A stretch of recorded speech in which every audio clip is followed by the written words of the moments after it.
Okay, Hare Krishna. So today we're continuing in the Bhagavad Gita portion of the Bhakti Shastri course. And we are beginning a new chapter today. It's chapter 13. And we'll be covering verses 1 through 19 today. It's a new section also. Many people see the Bhagavad Gita as being divided into there's 18 chapters into three 6-chapter sections that have kind of broad themes in common with each other. So we'll start, verses 1 and 2 are together. And it starts with a question by Arjuna, and the second verse is the response by Krishna. It's a question and answer. I guess in some editions of the Bhagavad Gita, apparently that first verse doesn't appear.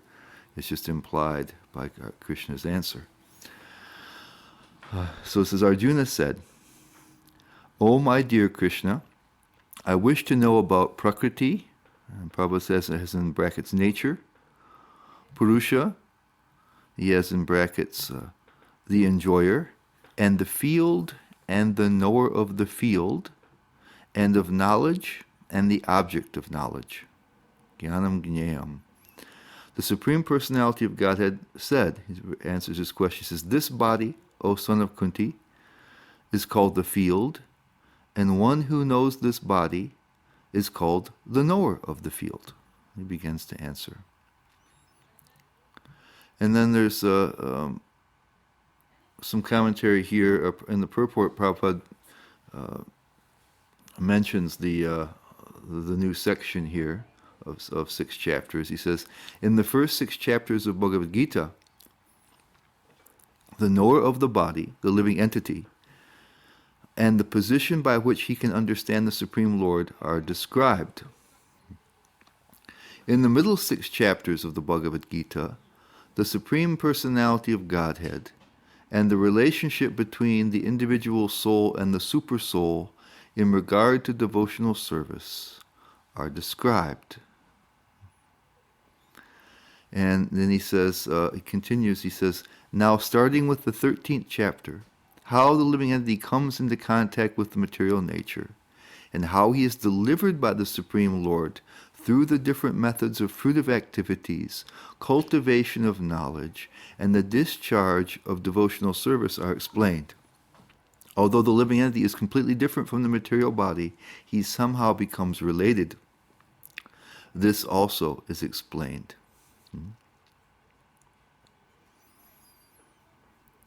So as we saw in the first 6 chapters, we talked about the yoga ladder, and like Prabhupada says, it was focused a whole lot on the understanding the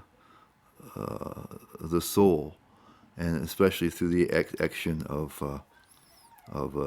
we call it karma yoga or nishkama karma yoga. And the middle chapters were bhakti. If someone was lucky, the yoga ladder could lead to bhakti. And now it says we're gonna deal with the liberation here.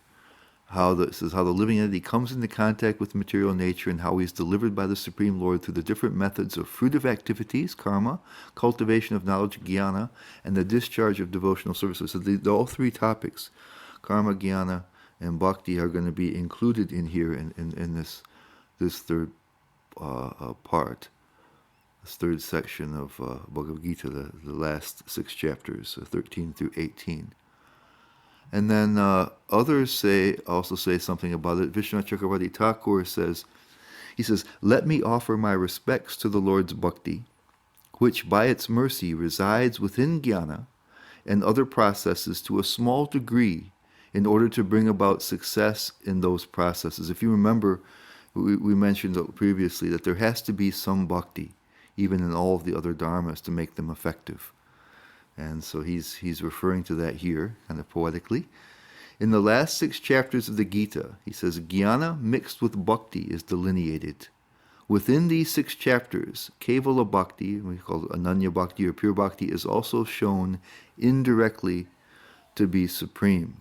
So he says, liberation arising from jnana mixed with bhakti practiced by followers of Nishkam Karma Yoga, and the process of jnana were briefly described in the first 6 chapters. If you remember, we started out, the yoga ladder started out with that notion of nishkama karma yoga, where you simply do your duty for the purpose of doing it without thinking of the results, and that led to a deeper realization of the soul, which then becomes jnana. And so he says that the process of jnana and nishkama karma yoga were briefly described in the first six chapters. The third 6 chapters of the Gita, 13 through 18, explain this jnana in detail. So that it mentioned how the Nishkama Karma Yoga, which was really emphasized the most, there are different places that we saw where it was morphing into jnana and producing certain very powerful results. But these things weren't described a whole lot. So he's saying in these chapters, there's many people that they say the first part is about Nishkama Karma Yoga, the middle part about bhakti, and the third part about jnana. Prabhupada and Baladev Vijayabhushan are going to say that there's karma, jnana, and bhakti in the third one. And Vishwanath seems to kind of focus more a little bit on also this jnana. So he's saying that what was it, that these people who were gaining some realization of the soul through their karma yoga, what was it that helped to lead them towards jnana?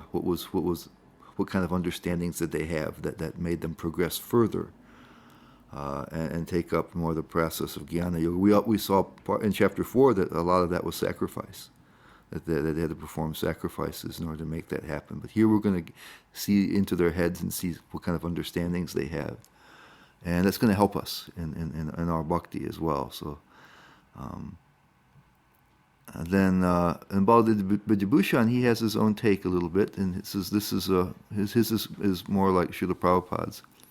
He says the precise natures of the jiva, the Lord, and matter, which were discussed in the previous 6 chapters, will be further explained in the last 6 chapters. This jnana serves as the door to bhakti, which was just taught. And we can take that in 2 senses as a doorway or a gateway to bhakti. Either it can be that someone who takes up that process, who doesn't already have bhakti, may be led to bhakti. And so that isn't so interesting to us, since we've probably already become bhaktas long since. We've been relishing the last 6 chapters about bhakti. But the other thing, and he'll mention this in one of his commentaries to one of the verses today, that the knowledge presented here in these chapters will help us to progress in our bhakti that we already have. It will be very useful to us. So we shouldn't think that the Bhagavad Gita, the useful parts of the Bhagavad Gita, are finished now that we've exited the middle 6 chapters. No, this is also meant to further our devotion and help us. And then he goes on to say, Baladev Vijayabhushan says, the first 6 chapters describe knowledge of the jivatma, which is attained through Nishkama Karma Yoga, and which is useful to attain knowledge of Paramatma. The second 6 chapters, worship of Paramatma, called Bhakti, was taught along with a description of the Lord's powers. Now in the last 6 chapters, the universe, caused by the combination of Prakriti and Purusha, the forms of the Lord, and the essential natures of karma, bhakti, and jnana, just like Prabhupada said, those 3 things are there, will be explained. And when he says Paramatma here, the translator mentions that he's meaning the not just the Paramatma in the heart, but the Supreme Spirit can also refer to Krishna, the Supreme Lord. Although in this chapter we're going to hear a lot about the Paramatma, the Super Soul. He's using it in a very general sense.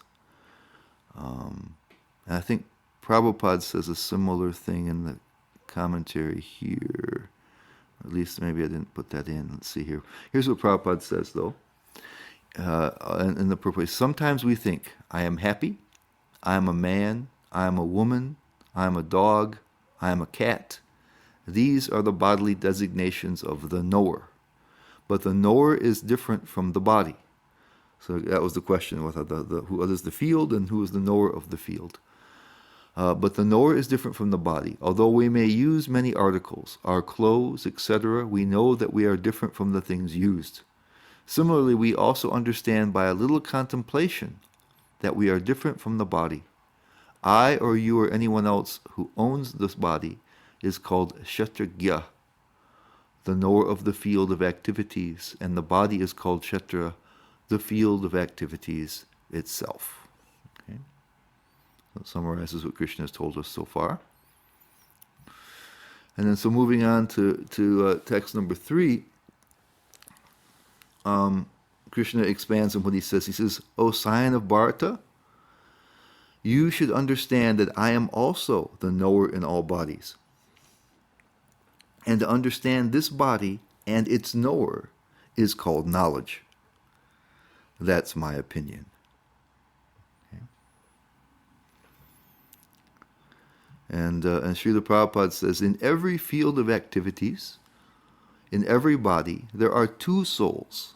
See, because first of all, Krishna said the soul is the knower. But he says also, I am the knower. So he says there are two souls, the individual soul and the super soul.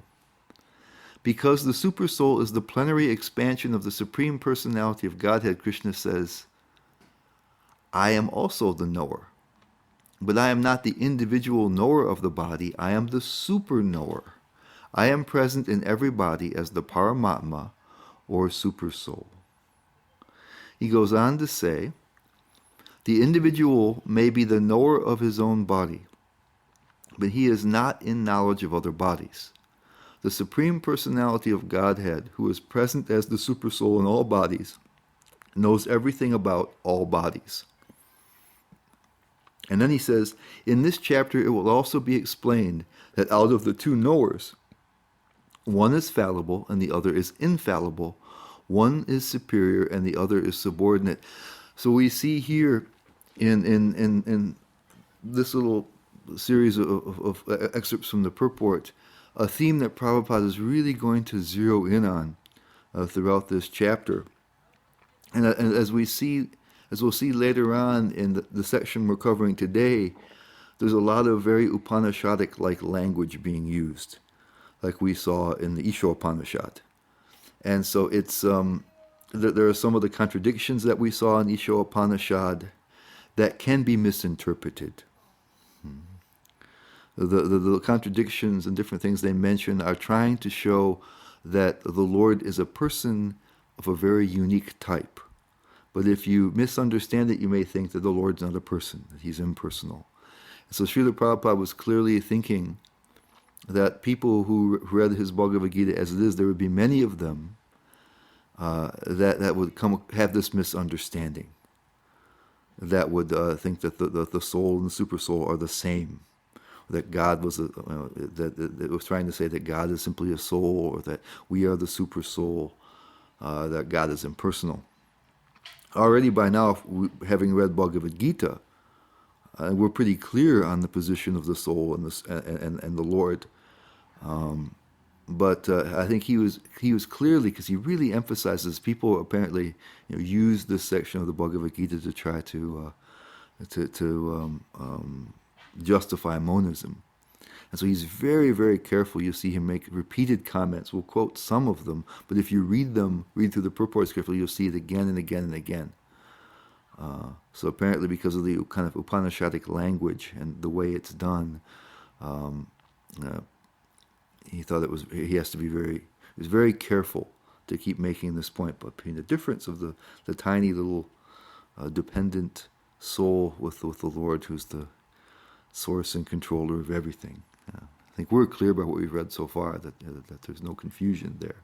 But apparently Prabhupada was thinking that there would be people who would have that confusion, and he's very, very careful in this section to emphasize that. And then he says the word cha is significant, for it indicates the total number of bodies. There's a word chapi. That is the opinion of Srila Baladev Vijayabhushan. Krishna is the super soul present in each and every body apart from the individual soul.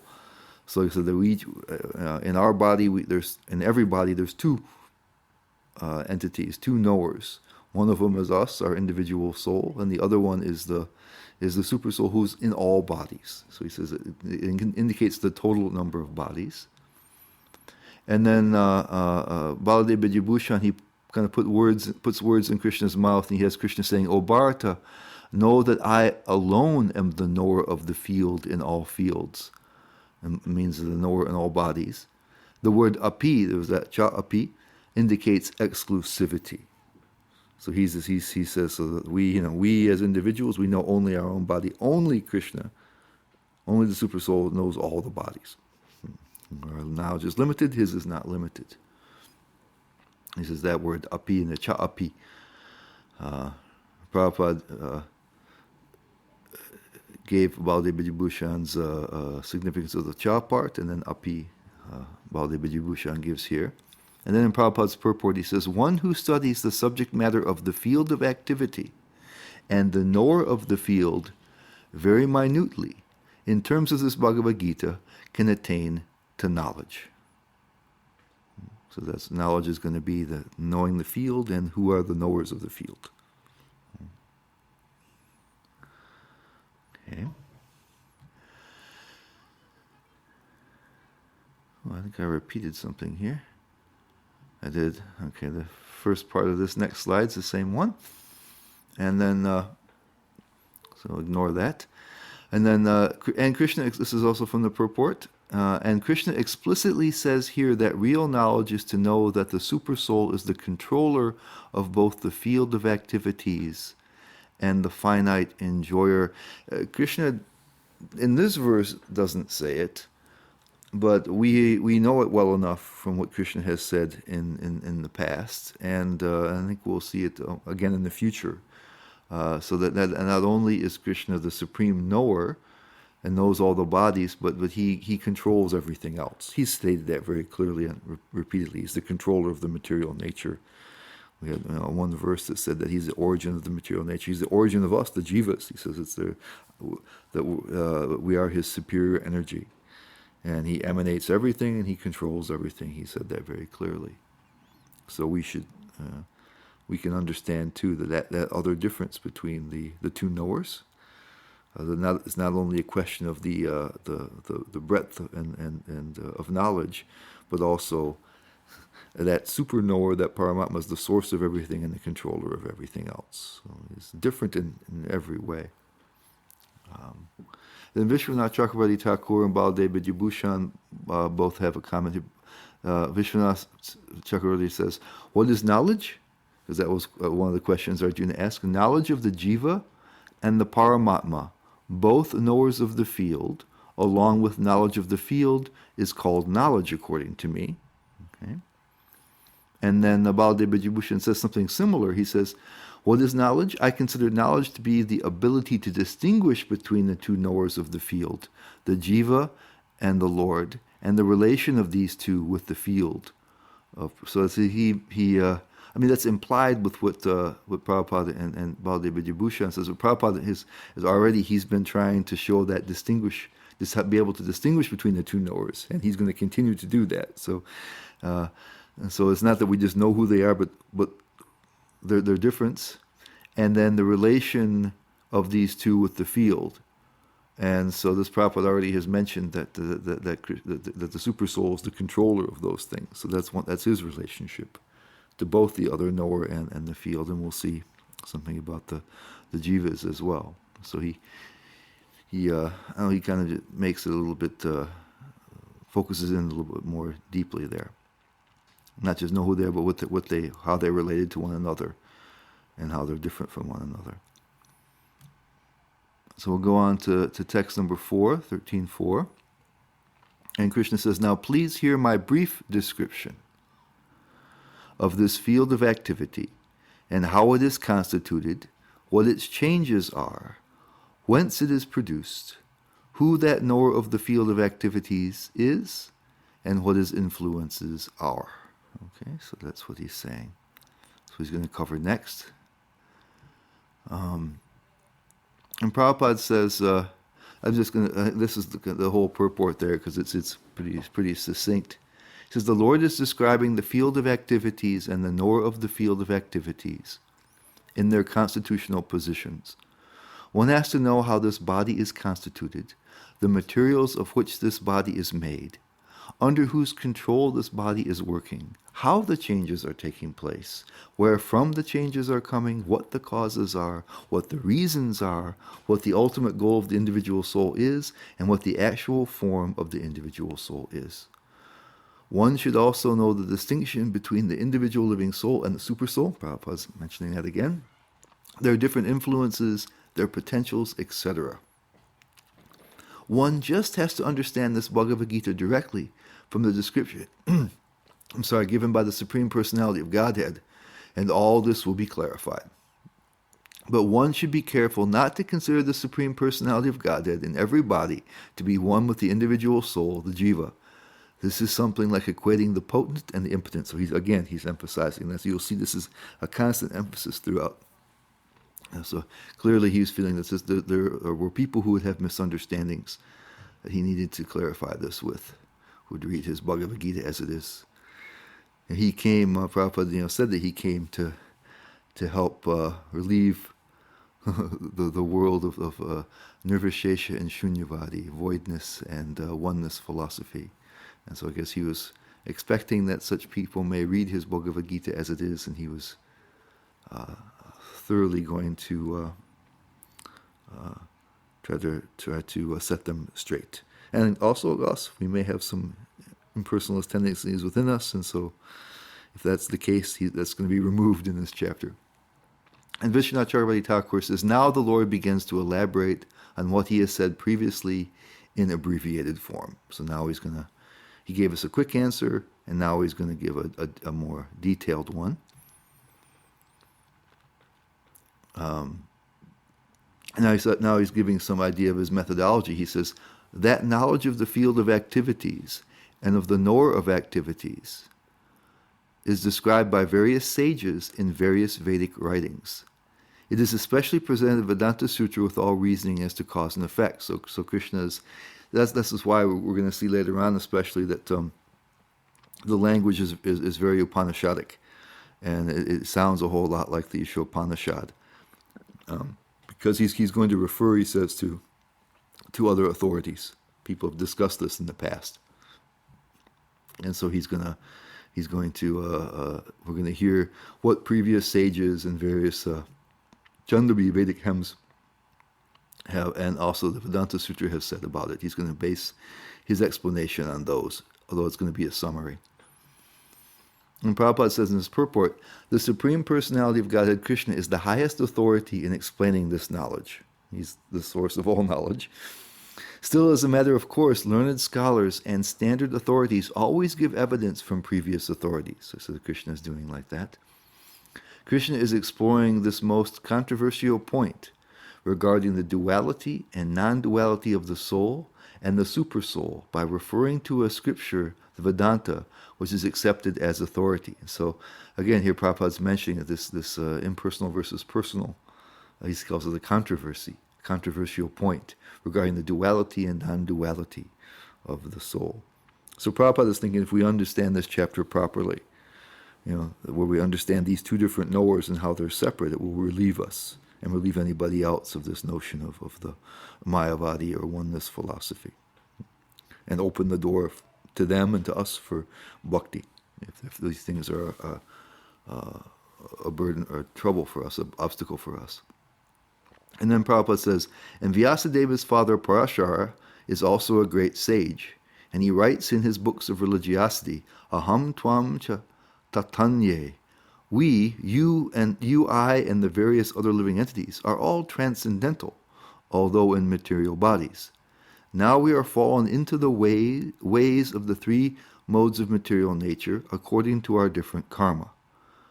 Right, so we understood that the individual soul is transcendent, it's spiritual, it's not touched by anything.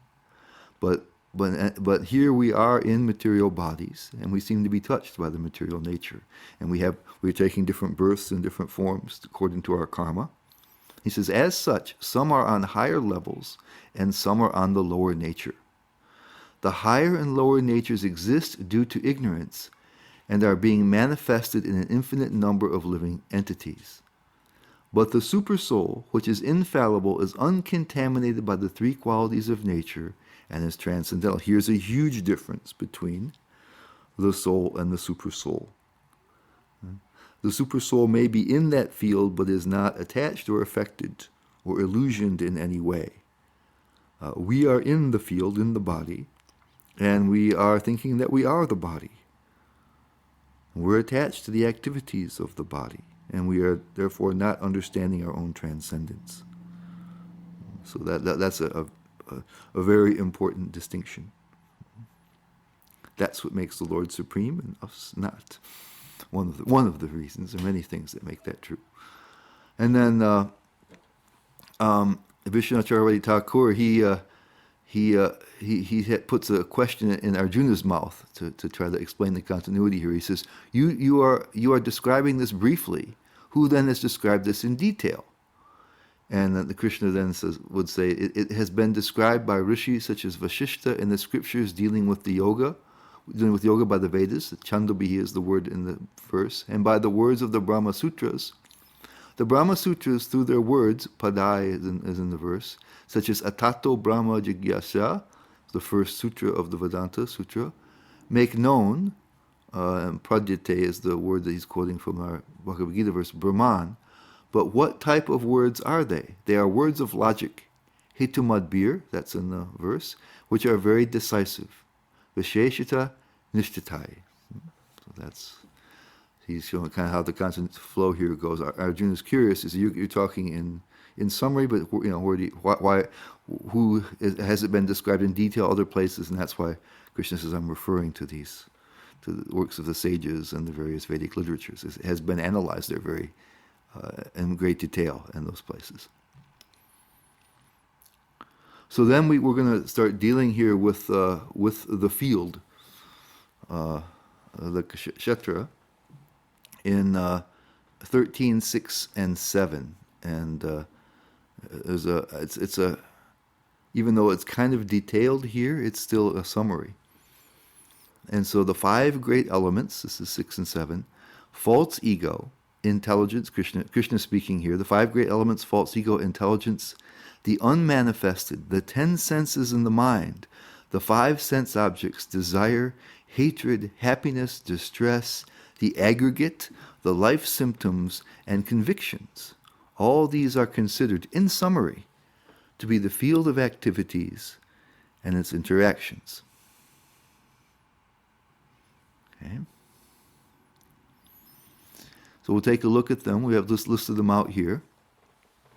And there's Mahabhutani, the great elements, Ahankara, false ego, Buddhi, intelligence, Avyaktam, the unmanifested, the Indriyani Dasha Ekam, the 11 senses, Indriya Gochara, the objects of the senses, Icha, desire, Dvesha, hatred, Sukham, happiness, Dukkam, distress, Sangataha, the aggregate, and then there's Chaitana, which is kind of interesting, and this is going to come into play as we look at the commentaries. Prabhupada calls them living symptoms. He already called that in the purport already, and he will. Actually, he'll mention it later also. Actually, it's later that he does. But it's a word that has many different definitions that Prabhupada gives it in other places. He calls it living force, consciousness, mind, and intelligence. And so he's going to actually bring almost all those together in his commentary. And then driti is conviction. So these are the different things. This is what comprises the field of activities. All these various things. And then I'm starting out with Vishwanath Chakravarti Thakur because he seems to be quite succinctly tie things up here. Then we're going to go and refer to things that Prabhupada says where he has maybe a little variation, or some other additions or slight variations on that. But Vishwanath Chakravarti Thakur seems to give a pretty succinct explanation of all of them. And what he shows is that, and Prabhupada, you'll see, follows along with this conception, is that he's describing the process of creation. That in the very beginning, there's what's called the pradhan, or here it's the unmanifested, and Vishnu's going to call it prakriti, but in the Bhagavatam it's pradhan, and that's what Prabhupada uses. And there's just the material energy, which is inert.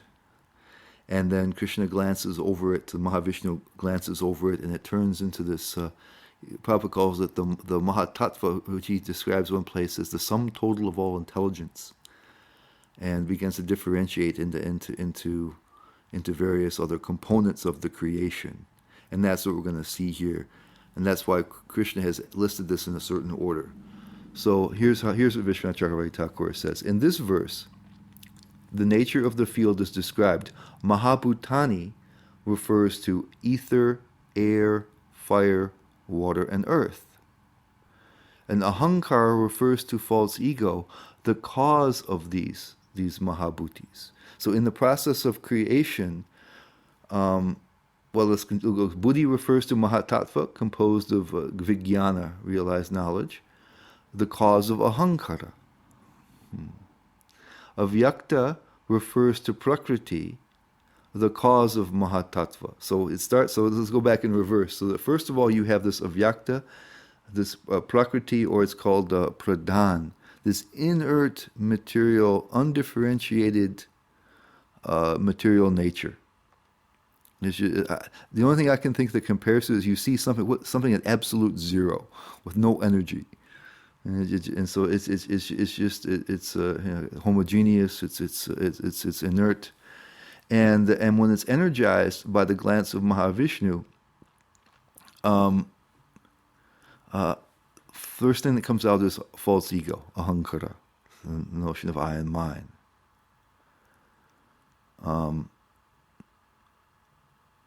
No, mahatattva comes. I'm sorry, I'm getting a little bit. Okay, mahatattva comes, which then causes ahankara to come.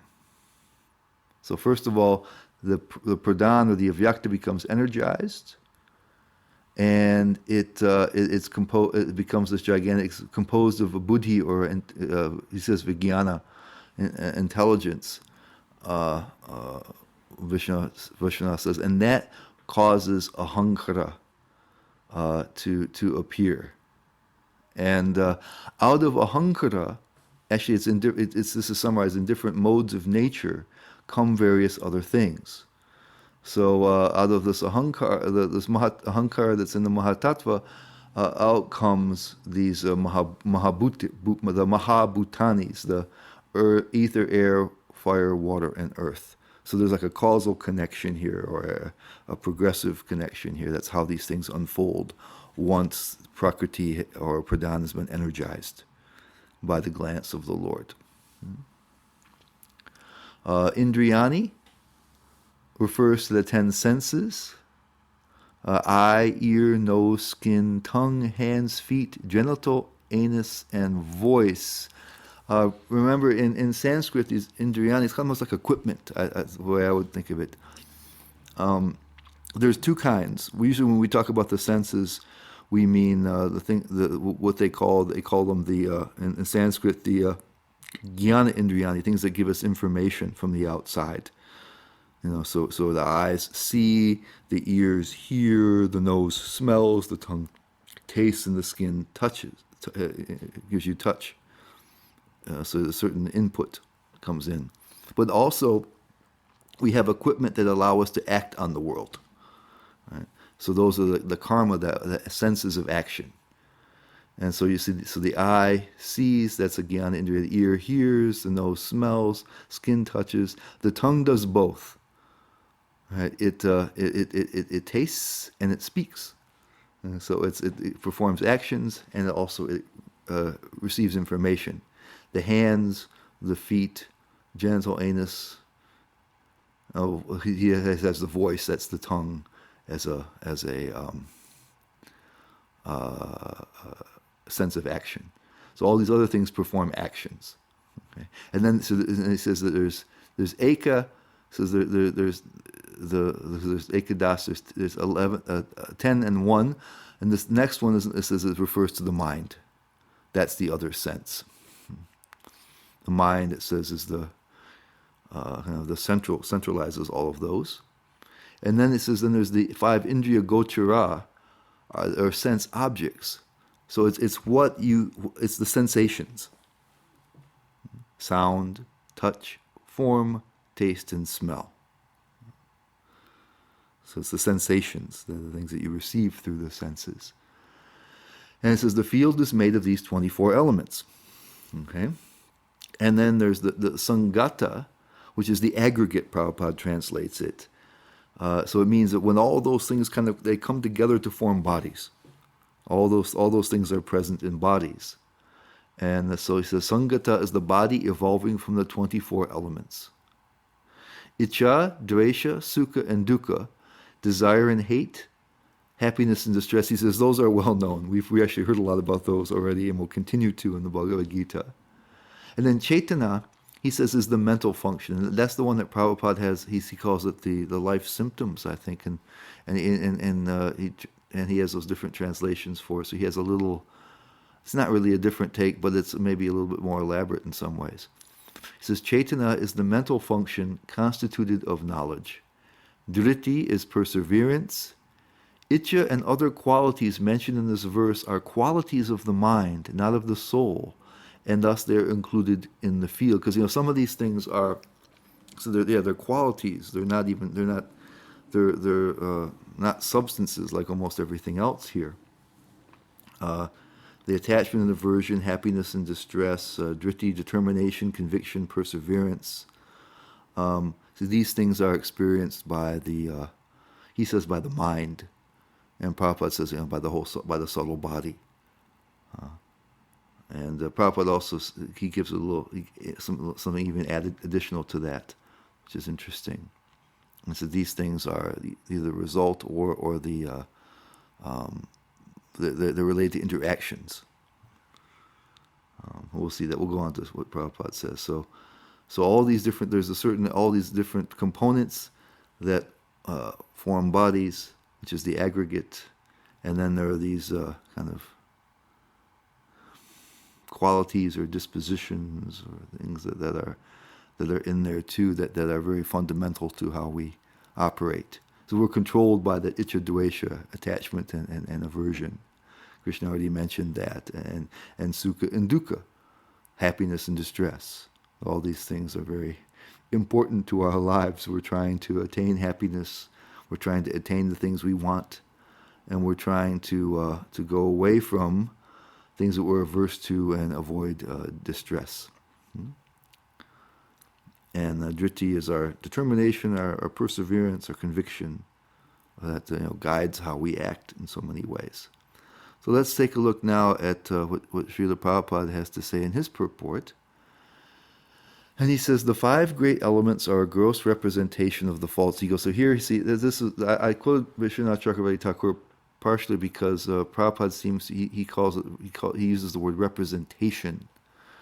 And where it's clear, he's talking. What he means is that the false ego produces them, and so it's a little bit confusing otherwise. Which in turn represents the primal stage of false ego, technically called the materialistic conception or tamasa buddhi, intelligence and ignorance. So he actually adds something there, that the false ego in ignorance produces the great elements. The mind, this is produced by false ego in the mode of goodness, and the intelligence by the mode of passion. But that's why this is a summary. But Prabhupada, he actually adds a little something there that Vishwanath Chakravarti didn't mention. This further represents the unmanifested stage of the 3 modes of material nature. The unmanifested modes of material nature are called pradhan. And this is what Vishwanath just calls prakriti. The same thing. They mean the same thing. So he's also speaking in terms of creation here. So, but I just thought Vishwanath was a little bit, his explanation was kind of succinct and fairly clear. Prabhupada here adds something to that, though, which is important. And then he says, then there are desire, hatred, happiness, and distress, icha, dvesha, sukha, dukkha, which are, he says, interactions. That's how it says, representations of the five great elements in the gross body. The living symptoms, and this is the Chaitana, he calls it the living symptoms, represented by consciousness and convictions, are the manifestation of the subtle body, mind, ego, and intelligence. These subtle elements are included within the field of activity. So he's saying that these other things, he uses the word consciousness because if we look back to what he translated Chaitanya in different places, he saw mind. This is what Vishwanath uses: intelligence, consciousness, all these different things, living symptoms. So he's talking about the subtle body. He says the mind, intelligence, and the ego, and within that you have these other things. You have the determination. You have the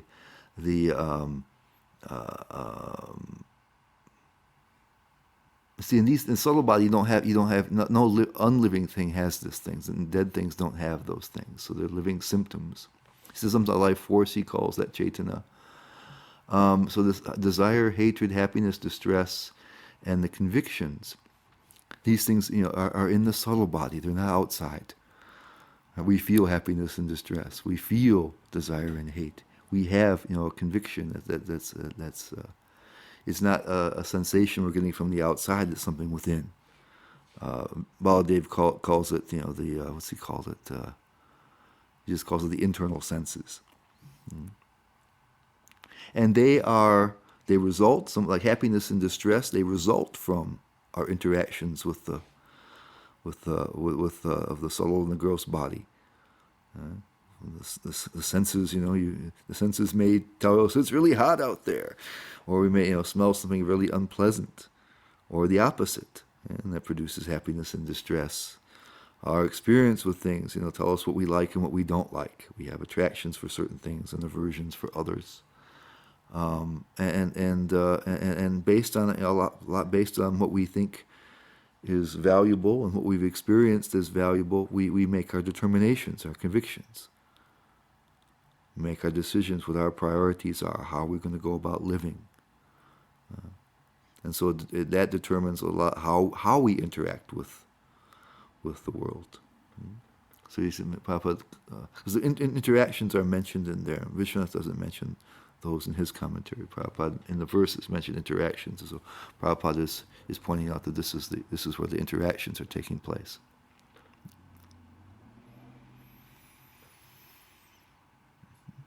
So now we move on. There's here in the PowerPoint presentation, it was too big. It's verses 8 through 12 all together.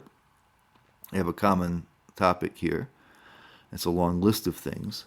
And it was too big to put on one slide, so I have the Sanskrit here first, and then on another slide I have the word translations and the smooth translation.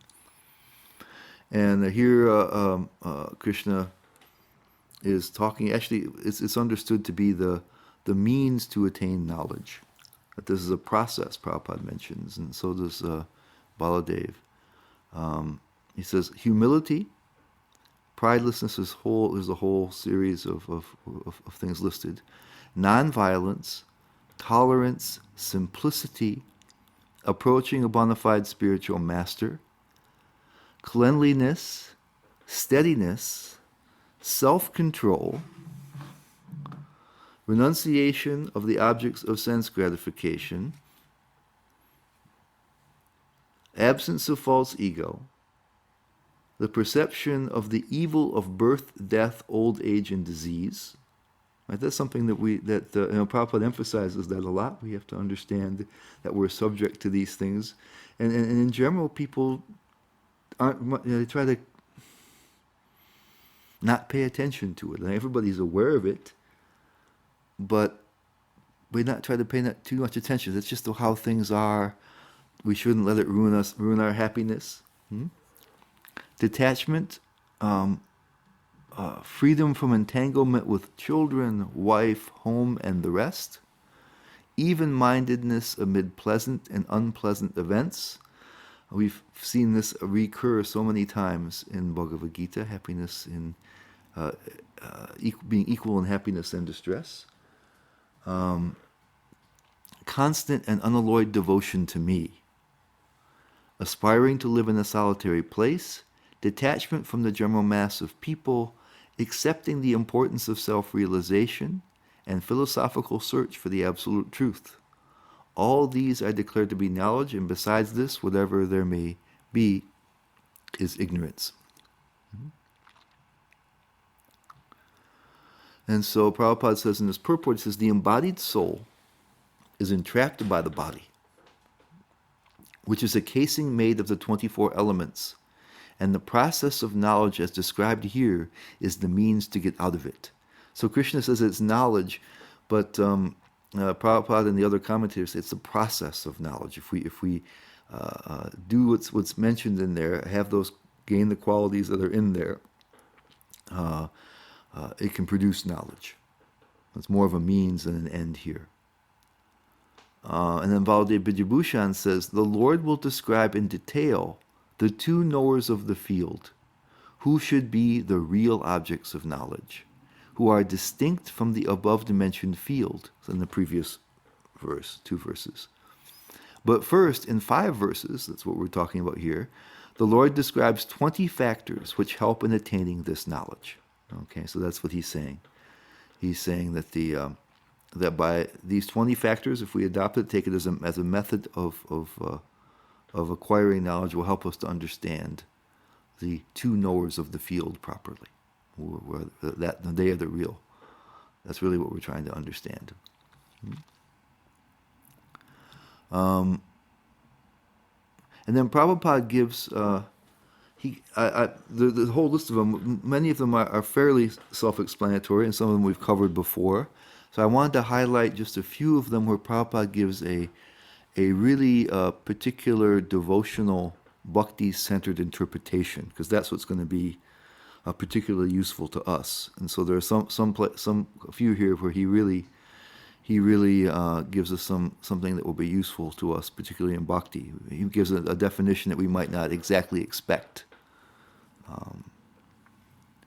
And he says here, people in general are trapped by ignorance in the material concept of life, and they perpetually suffer material pains. So unless one elevates people to spiritual knowledge, one is practicing violence. So he mentioned before that if we think that this means not killing, but means not causing distress or harm, he says. And so here, just in the world, people are harming themselves without even necessarily trying, just because they lack knowledge. They're stuck with a birth, death, old age, and disease. So he says, so unless one elevates people to spiritual knowledge, so if we have spiritual knowledge, and he says, unless we help them and give them that knowledge, one is practicing violence. We're turning a blind eye to people's suffering. He says that so. Therefore, even though we may not be directly causing it, but by not interfering, it's a sin of omission here. That by not stopping it, then we have to say we are cause. We can't stand by without acting. He says one should try his best to distribute real knowledge to the people so that they may become enlightened and leave this material entanglement. He says that is nonviolence. Okay, so that's one that particularly, especially fits Lord Chaitanya's movement, was trying to spread Krishna consciousness to everybody. And it shows the deep heart of a devotee. Usually if we think, I'm not directly hurting somebody, that's nonviolence. But if you're not helping them, and helping them in the way that's really going to free them from suffering, he says that's violence. So that's how soft-hearted and compassionate the devotees are. And then Prabhupada says, so there may be many impediments to making advancement in spiritual knowledge, but we should be tolerant and continue our progress with determination. So here he ties the tolerance, and this is going to be important for a little discussion we have just a little bit further along, that it's within our practice of our devotion. It may be difficult in some ways. We may have opposition in some ways, and we should tolerate that and continue to try to progress in spiritual life. And self-control means that one should not accept anything which is detrimental to the path of spiritual progress, again tied to the process of devotional service. And this is going to be important when we're going to get a little bit, Prabhupada's going to give us something interesting here shortly, then this will be relevant to understanding that. We talked about this also last time. Well, we have those devotional qualities at the end of the 12th chapter. And Prabhupada said we shouldn't make an extraneous endeavor to attain them because they come out of devotional service. We're going to get something similar to that. And we can understand what that means partially from this. And then he says, false ego means accepting this body as oneself. When one understands that he is not his body and his spirit soul, he comes to his real ego. Ego is there. False ego is condemned, but not real ego. And so again, this is contradicting an impersonalist understanding. We say we remove the ego, and then you become just a formless spirit. But he says you remove the false ego, which means accepting the body, or the gross and subtle, as yourself. And when you do that, you come to your real spiritual identity. And so he's pointing that out. That there's a real ego there. That's why Prabhupada translates ahankara as false ego. It just means ego. But he makes that distinction so that people don't misunderstand. And then here a very important one. As for detachment from children, wife, and home, it is not meant that one should have no feeling for these. This is interesting. It says they are natural objects of affection. But when they are not favorable to spiritual progress, then one should not be attached to them. Then he says the best process for making the home pleasant is Krishna consciousness. If one is in full Krishna consciousness, he can make his home very happy, because this process of Krishna consciousness is very easy. One need only chant Hare Krishna, Krishna Krishna, Hare Hare, Hare Rama, Rama Rama, Hare Hare. Accept the remnants of foodstuffs offered to Krishna, have some discussion on books like Bhagavad Gita and Srimad Bhagavatam, and engage oneself in deity worship. These four things will make one happy. One should train the members of his family in this way. So that's interesting, because most of our membership are married people, and he's not saying you should disband your family and and remove all attachments. But no, we should try to be Krishna conscious within your family, and that means there's not material attachment. It becomes a spiritual attachment.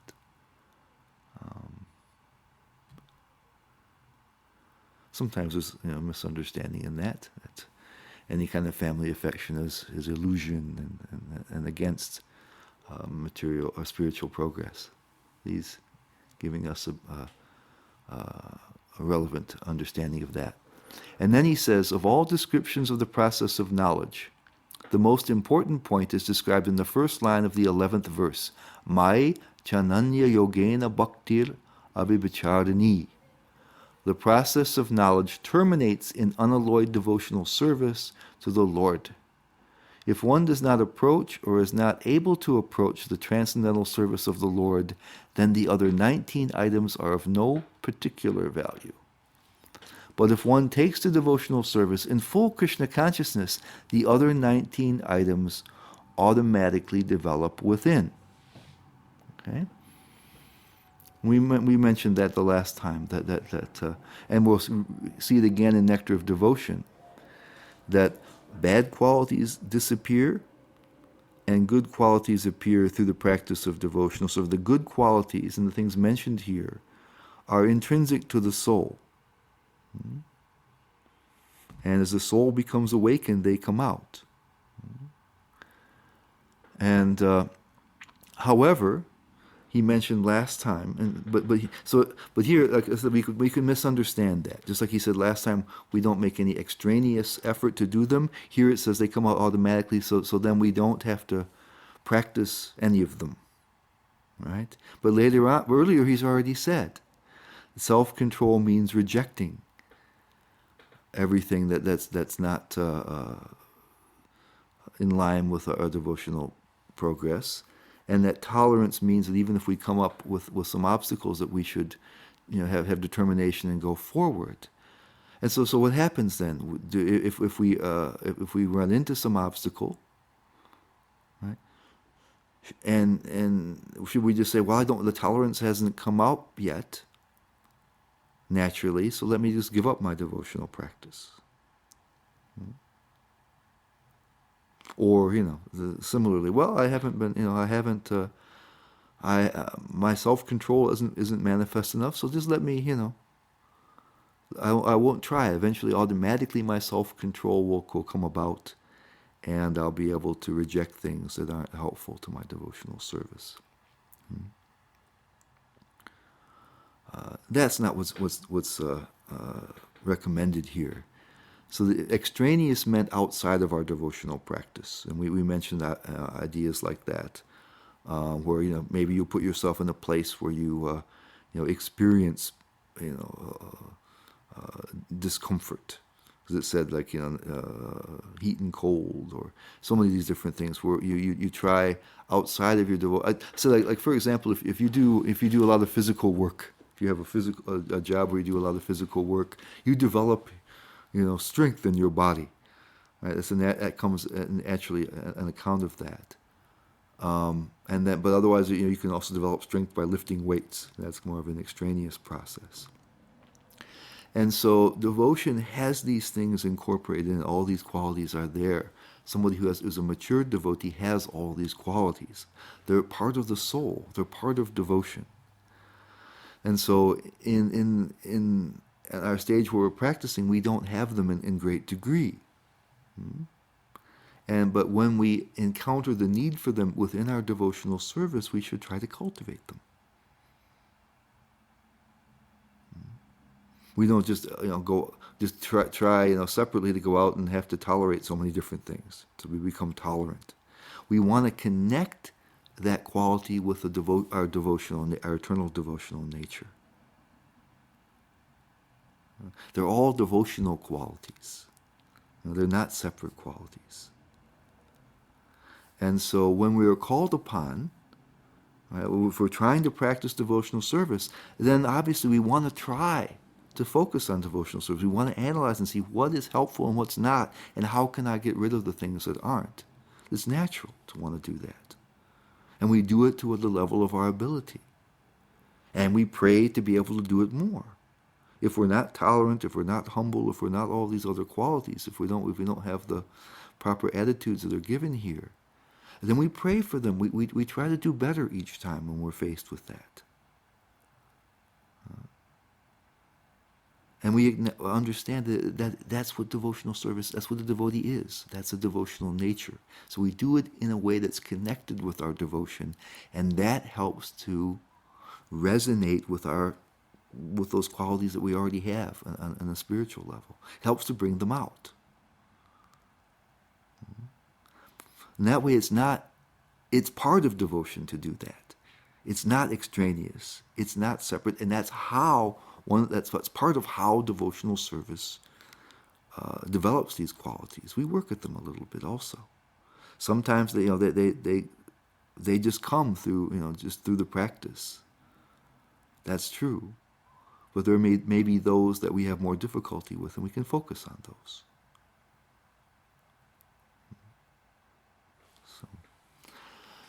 And then Prabhupada says, beginning from practicing humility up to the point of realization of the Supreme Truth, the Absolute Personality of Godhead, this process is just like a staircase, beginning from the ground floor and going up to the top floor. Now on this staircase there are so many people who have reached the first floor, the second floor, or the third floor, etc., but unless one reaches the top floor, which is the understanding of Krishna, he is at the lower stage of knowledge. So he says that all this has a particular purpose. We mentioned it was to understand the knowers of the field, and especially, of course, the Supreme Lord knower. And then Vidyabhushan, this is, I think Prabhupada kind of took this from him, or he kind of also explains it in a little bit differently. But he also explains why Prabhupada says the person is at a lower stage. He says, what has been described is the process for realization of the Lord. So he says this is the goal of all those things. So that's why Prabhupada says, unless they've achieved the Lord, they're on a lower standing. It doesn't make any sense. The realization may take place either directly. He says, Abhibhacharani Bhakti. So like Prabhupada said, that one practice helps you to develop all the other qualities. Or indirectly after practicing a succession of the methods mentioned. So he says it's possible to do it. Like Prabhupada says, they can come on many different floors. This is, if you look at the stairs. But he says, but because the purpose is to know the Lord, if you don't do that, then it's not useful to be on a higher level in the stairs. You have to come to that point. And if you take up bhakti, of course, you're in one sense you're already understanding something about the Lord. You're making that the goal of your practice. So now to 13, Krishna says, I shall now explain the knowable. This is gnayam, knowing which you will taste the eternal. Brahman, the spirit beginningless and subordinate to me, lies beyond the cause and effect of this world, material world. And this word here, gnayam, Prabhupada, in the verse 1 and 2, he defined it as the object of knowledge. In other places, he does it too. And he also, in other places, says to be known, because he says the knowable here. And we might take from that, when we say knowable, something is able to, it's like to be able to be known, which is a little bit different than that which should be known. And so I think that the notion of the object of knowledge or something that to be known is more of an imperative, where the other one just shows more of an ability. It is knowable. This is what we ought to know. And I think that's the meaning that's a little bit more intended here. So I think Prabhupada's previous definition, the object of knowledge, what we're trying to know, what we should know, what's important to know is a little bit more relevant. The knowable we can misinterpret. And ashnute, then there's this notion of amritam ashnute. And the Prabhupada says in his translation, tastes the eternal. And in his word for word, it says one tastes, that's ashnut, nectar. Okay. Now other people, Valdibhujabhushan has said they attained liberation. Garuda Prabhu says they attained immortality. In the verse, Prabhupada says, taste the eternal. Because these words, ashnute and amritam, have quite a few different meanings too. Ashnute, one taste, Prabhupada says, it can mean achieves, attains, experiences. And nectar can mean, amrit, this technically means without death. So deathlessness, eternal life, happiness, giving pleasure, these things Prabhupada mentions, So it's happiness, it's giving pleasure, but why? Because there's eternality and deathlessness. So it's this notion that so there's a notion here of liberation, a notion of immortality, instead of being subject to the cycle of birth, death, old age, and disease. That's what's coming here. And Prabhupada says, the Lord has explained the field of activities and the knower of the field. He has also explained the process of knowing the knower of the field of activities. That was those last 4 verses.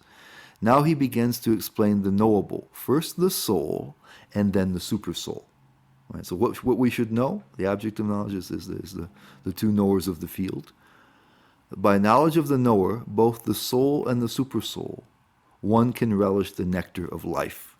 He says. He's talking about that, amritam ashnute. Then he explains it again, a little more, where it seems to indicate that he means liberation also. As explained in the 2nd chapter, the living entity is eternal. This is also confirmed here. There is no specific date at which the jiva was born, nor can anyone trace out the history of the jivatma's manifestation from the Supreme Lord. Therefore, it is beginningless. And so we can experience that. he says in this verse. By if you once you understand these two things, when you understand the soul and the super soul, then you will be able to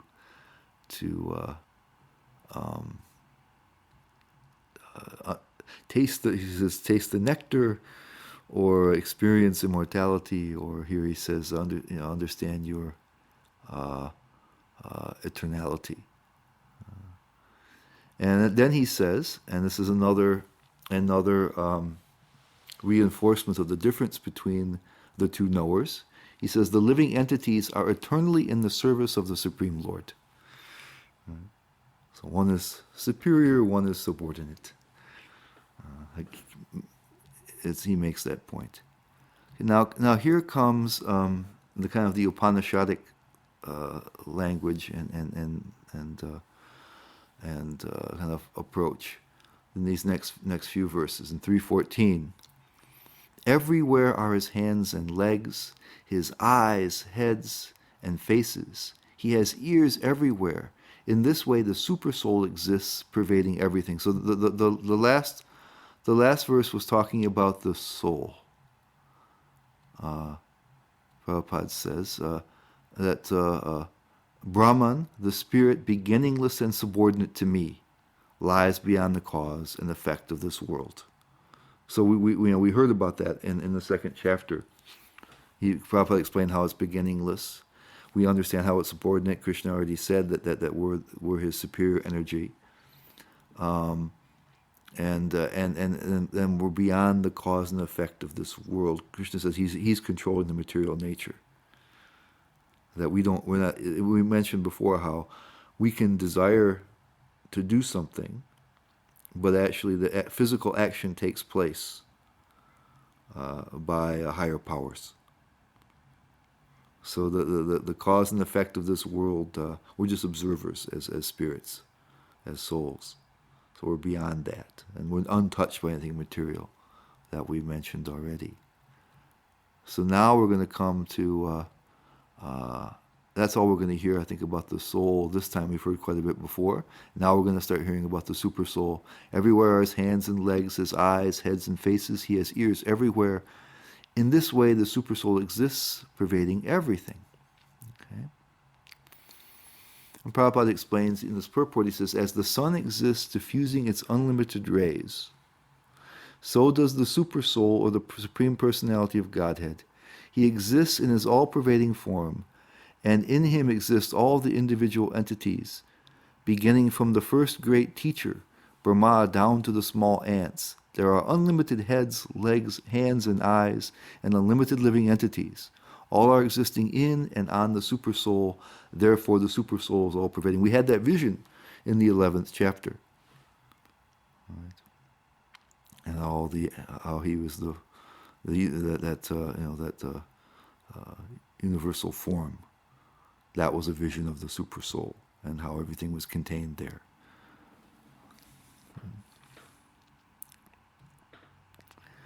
And then here we get to kind of the Upanishadic kind of contradictions.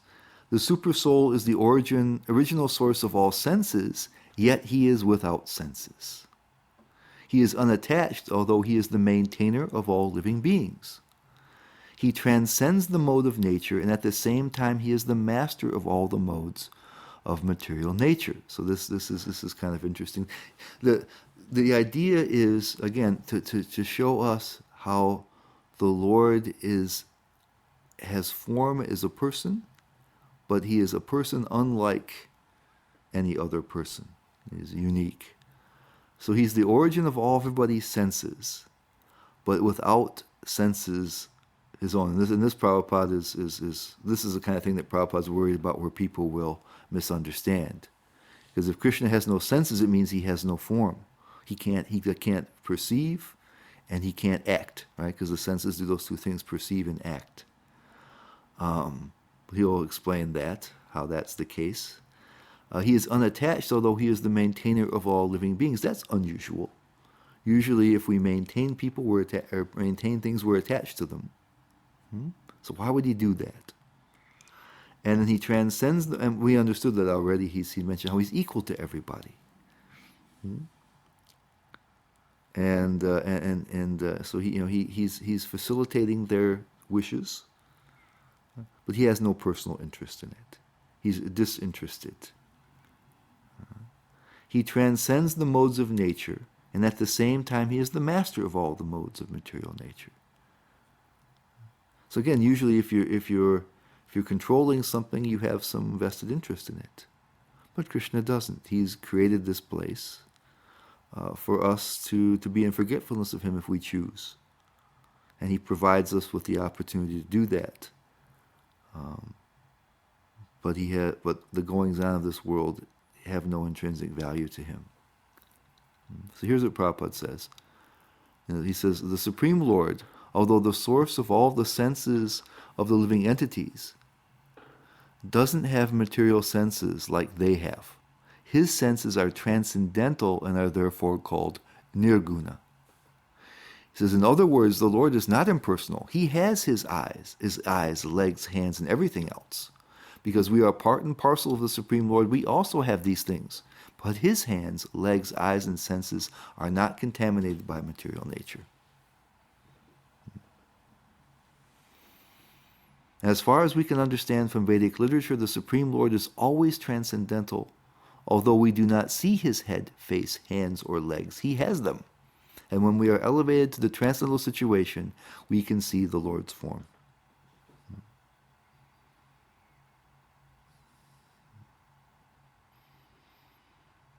So he doesn't have senses like us, but he has senses. It's a much superior variety of senses, spiritual senses. That's what it means to indicate. We can't compare ourselves to him. We shouldn't extrapolate from our experience as embodied people to try to understand his position as with spiritual form. Material form can't give you an understanding of spiritual form. Or material personhood and spiritual personhood. We talked about this a lot in the Isha Upanishad. It's just a whole different sort of thing. It doesn't mean that he's impersonal. It doesn't mean that he doesn't have form. It doesn't mean he can't act. But he doesn't have the same restrictions that we have. Doesn't have the same limitations we have. And then 16, the supreme truth exists outside and inside of all living beings. This should be pretty familiar from the Isha Upanishad. The moving and the non-moving. Because he is subtle. Shukshmatvat. He is beyond the power of the material senses to see or know. He says, avijnayam, it says because subtle, he's unknowable. So the literal translation here is unknowable. Although far, far away, he is also near to all. So that's another one. This unknowable would be something that that impersonal people might seize upon. Is beyond all. But here it said that we're supposed to know him. That's the object of knowledge. He's the knowable. That's already contradicted. But that's why Prabhupada's so careful here, because people can just seize on a word and try to derive a whole new philosophy from it. But what it means, and he'll explain to us that he's not knowable by ordinary means because of him being subtle. And we talked about how near and far before also, with an inside and outside. We'll hear again what Prabhupada has to say here. In the Isha Upanishad, we talked about those things. And Prabhupada says, he is present in both the spiritual and material worlds. Although he is far away, he still he is near to us. And he says, we cannot see or understand with these material senses. Therefore, in the Vedic language, it is said that to understand him, our material mind and senses cannot act. But one who has purified his mind and senses by practicing Krishna consciousness and devotional service can see him constantly. So we have to purify our senses, use spiritual senses of our own to detect Krishna. So it just means is unknowable by ordinary means. That's really what it means.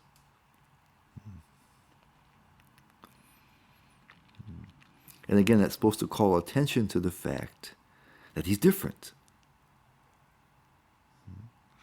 Krishna already said we're supposed to know the Lord. So unknowable means, that he's different. It's hard. You can't know him by any kind of ordinary methods. And then 17, although the Supersoul appears to be divided among all beings, he is never divided. He is situated as one. Although he is the maintainer of every living entity, it is to be understood that he devours and develops all. Okay? He's Prabhavishnam, and he's Grasishnu, devouring. We saw that, Prabhupada mentioned. Prabhupada says, the Lord is situated in everyone's heart as the Supersoul. Does this mean that he has become divided? No, actually he is one. The example is given of the sun.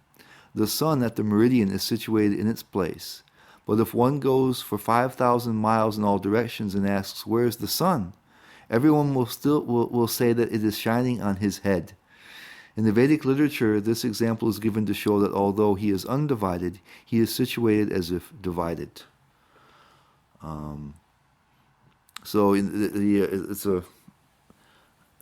It's mentioned how the super soul, the Kshirodakshaya Vishnu, has his own planet and is existing there. And so anybody can go and say, there he is. There's one of him. And but yet, if we can meditate and see in our own hearts, or see in the hearts of others, we'll see he's there also. Now that can be a matter of his ability to expand himself into many different forms without losing his unity, becoming less. Or it can be just the Lord is in charge of time and space, and so he can be every place at once. It's the same one, only in every place at once. It's the Lord's inconceivable power, but he uses that example that everybody feels the sun all over any place where the sun is shining. So it's not shining on my head; it's here. The sun is here. The sun is 5,000 miles another way. No, the sun is right here. But it's there's not two suns or three suns or any number. It's one sun that's being felt in all those different places. So there's one super soul, and somehow in all the different hearts.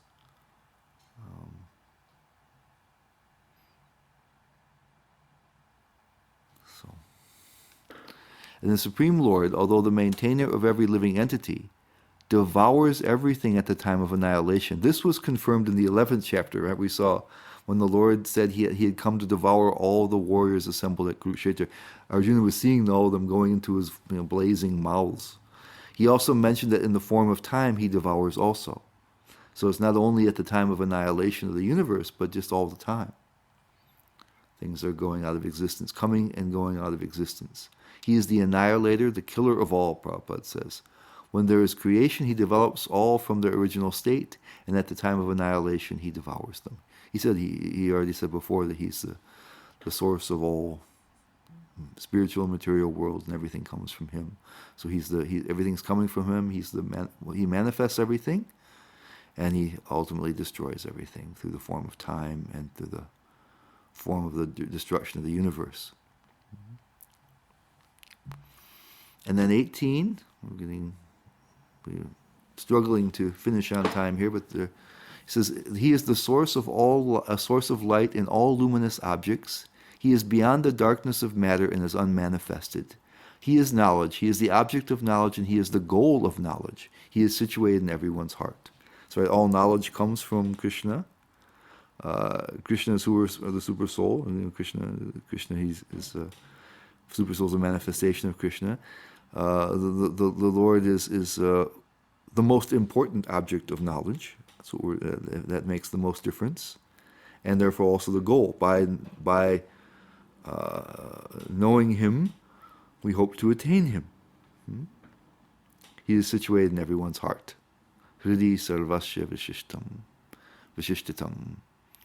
And then Prabhupada says, he says, in the material world, that Brahma Jyotir, the Lord's spiritual effulgence, is covered by the Mahatattva, the material elements. So he says he's beyond the darkness, right? He says that he is beyond the darkness of matter.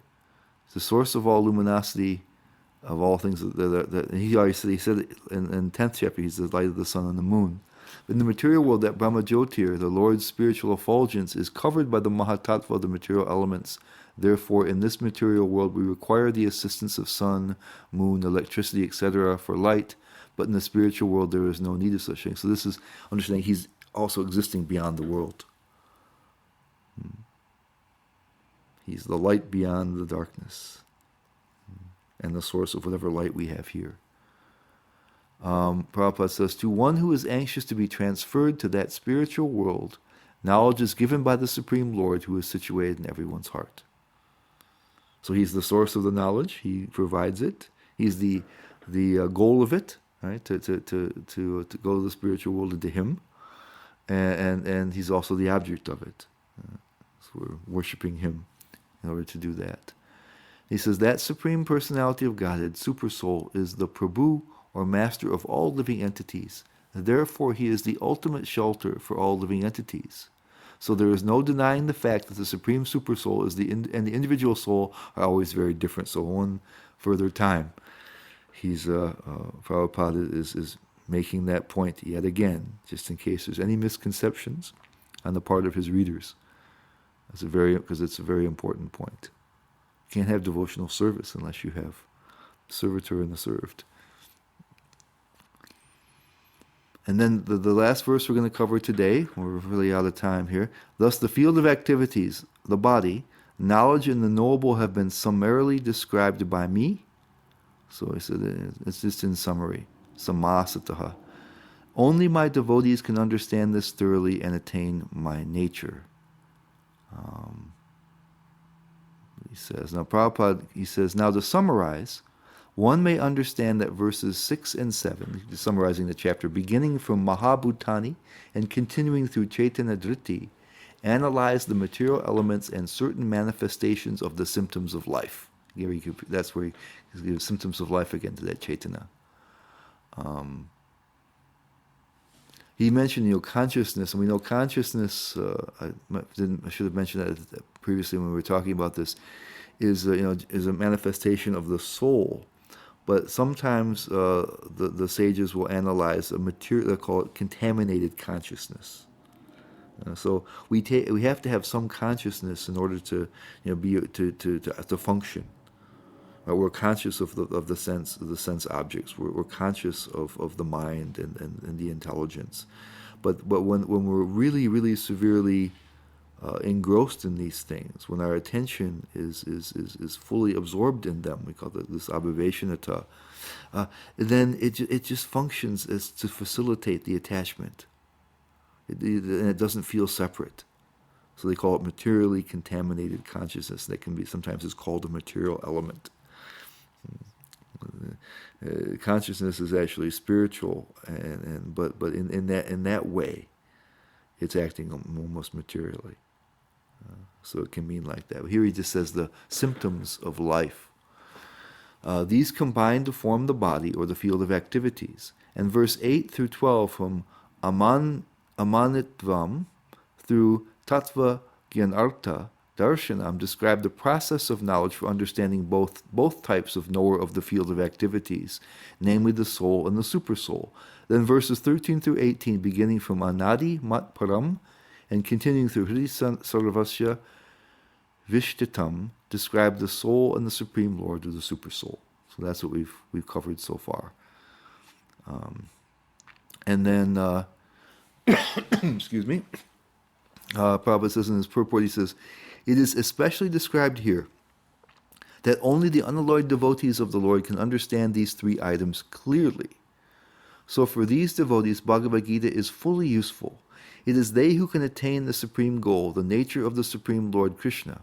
In other words, only devotees and not others can understand Bhagavad Gita and derive the desired result, because that madbhaktam is here in the verse. Madbhakta etad vigyaya that after understanding these things, his devotees then attain to his nature. But Vishwanath Chakrabarti Thakur gives a little bit of additional information. He says there's two possibilities, because he said that Madbhakta can refer to a jnani endowed with some devotion. So he says the jnani endowed with some devotion, Madbhakta, because we know there's many different types of devotees. We've already encountered that. Knowing this merges with me, Madbhavaya. And he says that Madbhavaya, his nature, merges with him. So this explains also more where Prabhupada is saying how only devotees can understand these items clearly, and it can only be fully useful to them. He says an alternative meaning of the sentence is that my Akanta Bhakta, or the Kevala Bhakta, understanding that I, his master, have such powers, Etad Vigyaya, becomes endowed with prema, Madbhavaya, for me. So he says that a little devotion may allow somebody to merge with the Lord, whereas the Prabhupada says his unalloyed devotees, this means Akanta Bhakta, unalloyed devotees, they actually can help them to attain to Krishna Prema.